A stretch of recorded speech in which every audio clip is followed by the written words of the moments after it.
aquariumradio.com.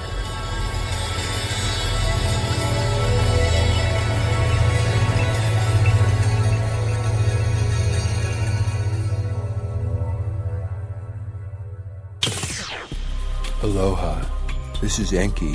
You know me as Aquarius, and this is our age, the Sata Yuga, time to celebrate with us. We have programs on all chakra tantra, love styles and relationship choices, counseling strategies and techniques that you can use at home. We have extraterrestrial radio where we deal with alienology, paranormal people, and we have an experiencers network. We have a section called Ancient Aliens, and the programs therein are Enki Speaks, Nimma, the Mother of Humanity, has her program, and we revise ancient anthropology. And most important of all, we have peace paradigms, because this is the age of peace, harmony and understanding, sympathy and love abound.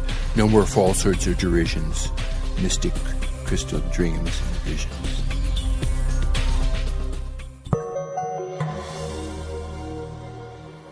On this show, we teach you how to listen lovingly, how to heal each other's hurts. Center yourself and benefit from interdependency. Review the chapters of your life and find your divine purpose. Call 646-649-0893 or chat online and we'll answer your questions and counsel you. Here are your hosts, Dr. Sasha and Janet Leslie.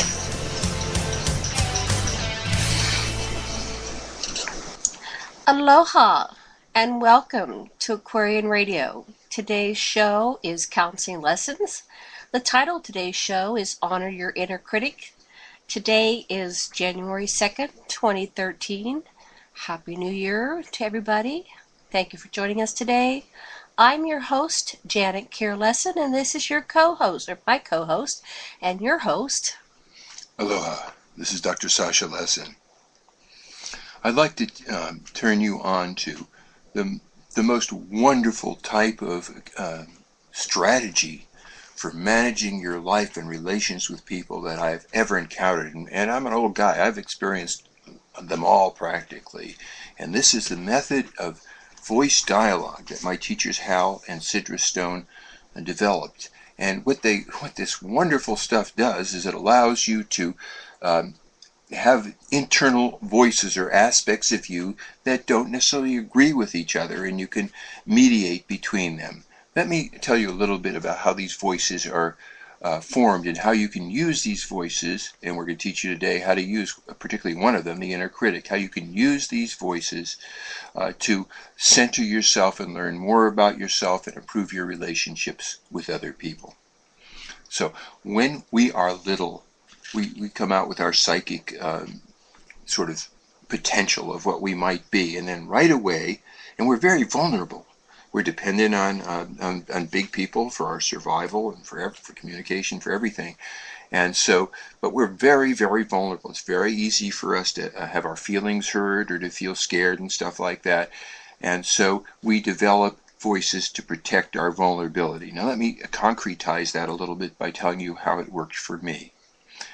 I was a first child of my parents, and they really honored me.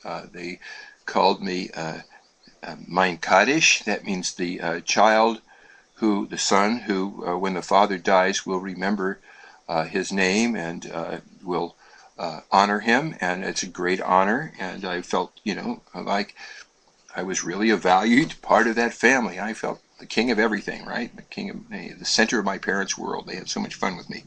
And then when I was 5 years old, my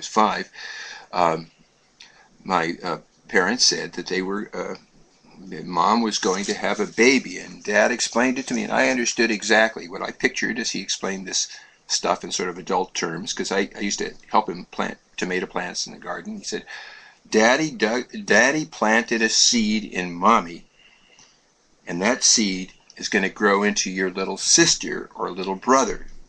Well, I thought that he took his green spade and dug a hole and went just like we did with the tomato plants. And anyway, I was really surprised when my mother came home with this little thing, a baby, and she was breastfeeding this kid. And I wasn't breastfed. I was just I had a bottle propped up and on a schedule and all kinds of stuff. And I was just staring. I never saw anything like that. And Mom said, "Well, you don't have to stare. Like I shouldn't look at her breast." And then she saw I was confused. She said, "This one's a girl. She doesn't have to do anything. I can just love her. But you're a boy. You have to accomplish stuff. Now you go outside and study your verbs some more." I was studying verbs. I was a little bit precocious. Well, when no one was around and the baby was in the crib, I crept in her room and I was going to hurt her. I twisted her foot. My father was angry. He came in and said, "Don't hurt your little sister." Wow, that was really scary to me. My dad was everything. He was so much fun, and I just, wanted him to like me. But I was really jealous of all the attention this little girl, my sister, was having. So the next time when no one's around, I sneak in toward her room. I'm going to hurt her again. But before I can do anything junk, I hear in my own mind. Now, this is just something I hear in my head. I hear my father's voice saying, "Don't hurt your little sister." And I get scared. Oh my gosh. If I hurt my little sister, Daddy will be mad at me. That would be awful. And so, what I do instead of hurting my little sister, Shelley, I pet her. Nice, just like I pet the kitty, right? Nice, nice, nice. And she looks at me and she smiles and gurgles, and we look at each other's eyes and fall in love. And that was all wonderful. But what is important to this lesson I'm trying to convey to you is that I learned by an internal voice to monitor my behavior, to judge in advance. If I do this, they'll have certain consequences. Well, this is the beginning of my inner critic. The inner critic tries to give you something to think about so that you don't get hurt or abandoned and have love withdrawn from you. And for many people, it's just, their conscious or inner critic is just part of their equipment. But for other people, for quite a lot of people, their inner critic dominates their consciousness. So that most of the time they spoil their fun by criticizing themselves and criticizing everything around them. But we all have critics, and what we do in voice dialogue is we teach you how to make your critic your ally instead of driving you crazy, telling you everything that's wrong with you. And we will do a little exercise where we show you how to do that. Now, it's really it's a valuable part of you, but you can't let it take you over. In therapy, we use the inner critic as the way to find out what things you criticize yourself about. So, and it's just absolutely wonderful. It's like a map of your universe. So we're going to tell you a little bit. First of all, when most people start out, they don't know that their main way of being in the world is their critic. We all develop. Mine happened to be the critic. It helped me a lot. And another one that helped me was my intellect. I could figure out what was going on. But different people create different primary selves to protect them from being vulnerable. And so not everybody will have a inner critic, especially a big one. And it's only if it's really big that it just drives you crazy, because then it criticizes you for being too fat or too thin, for being too industrious or too lazy. No matter what you do, it criticizes you. And if your critic is unrepentant, it doesn't call you sweetheart or pal. It calls you terrible names. Mine called me schmuck. I won't tell you what that means if you're not Jewish. But in any case, Janet's going to tell you what uncultivated critics are. Critics that just develop and perhaps get a little bit out of hand.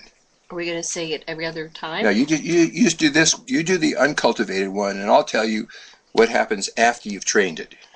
Okay, your uncultivated inner critic reflects judgments of people important to you when you were growing up. Judgments like "you're mean." Has the same criticisms of you that you have of others. It warns you not to act like them, irrational, selfish, etc., especially members of the family you grew up in. Your uncultivated inner critic judges your disowned selves bad and dangerous, is righteous, is supported by the family members and groups that it modeled itself on. It compares you unfavorably to others. It wrecks your relationships, keeping you childlike at the mercy of everyone else's judgments and demands. It says you shouldn't be separate, have your own needs, and set boundaries.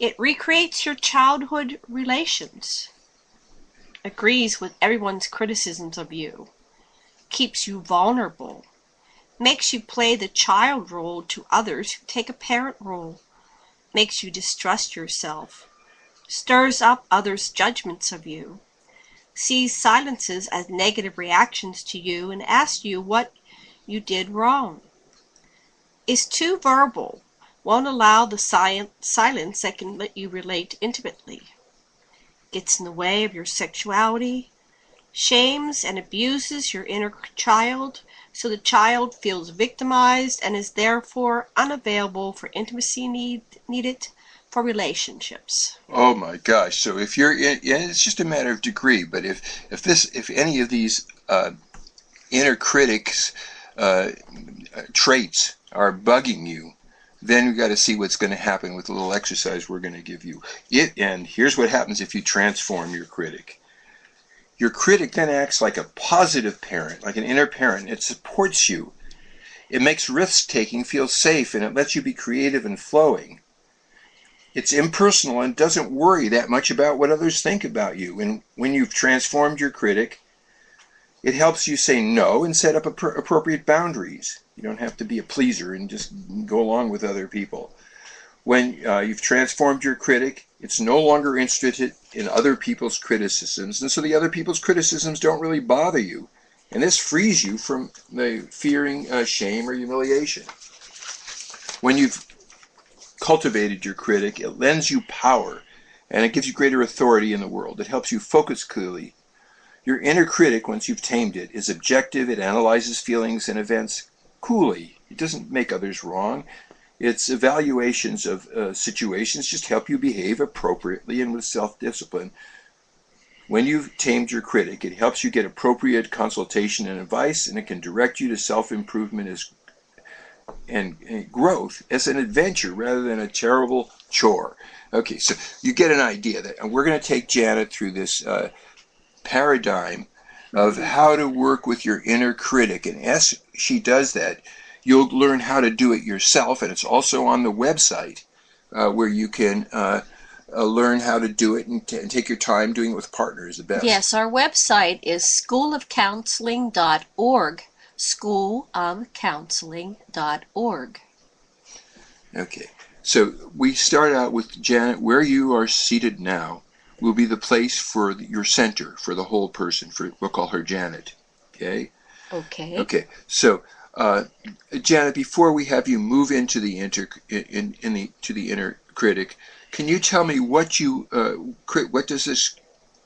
you criticize yourself, or how does your inner critic, what things is your inner critic interested in you in? Well, my critic says I don't quite do anything 100% right. That I always can do something better. That I've got to keep going until it's a very critical critic, and wants me to be a perfectionist, which is impossible. So I have this all or nothing. It's not good enough. And when I was a young child, I couldn't stand to get anything less than an A. So I felt like I didn't want to even go to school at all. If I couldn't do good, I didn't want to even get up and go to school. So it was very hard with this intense, prominent, dominant inner critic.